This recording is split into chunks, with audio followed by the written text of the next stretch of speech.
Happy birthday, all you Taurians out there. Taurus is ruled by Venus, and it's an earth sign, represented by the bull. This is the sign for those born between April 20th to May 20th. The birthstone is Emerald for May. Taurus is a fixed sign, which falls in the middle of a season. And that means that they can be stubborn and set in their ways, but it also means that they can be very loyal and dependable. Taurus's positive traits are they're very sensible and pragmatic, they're sensual, and they love earthly pleasures. They seek security and stability, just like their earth sign that they are. They are responsible and down to earth. They're very loving, caring, and generous. Love affection. Taurus's shadow side is they can be very fixed in their ways. They want to hang on to the status quo, and they can tend to be a little bit hedonistic from time to time.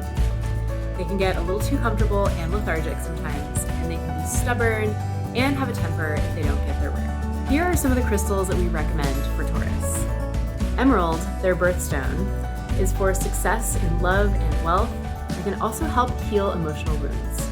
Malachite will help them reach their highest potential, and it's also a stone of transformation and helps with risk-taking and making big changes in life. And finally, Citrine to help bring newness into their life so they don't get too stuck in their ways. It is a stone of joy, and that's in alignment with the Taurus energy. Other crystals that are great for Taurus include rose quartz and banded agate. Dendrite Agate is also helpful because it helps Taurus open to new experiences and aids in positive change. Our Taurus card is a wonderful gift card to give anyone for their birthday. It has all the information on the sign, and then on the back it talks about the crystals for Taurus. And our 6-piece Taurus gift set comes with 6 crystals and a pouch with this gorgeous artwork on the box, and includes a malachite, a citrine, a jade, pink calcite, gray agate, and a quartz point. So happy birthday, all you Taurians out there, and wishing you many crystal blessings.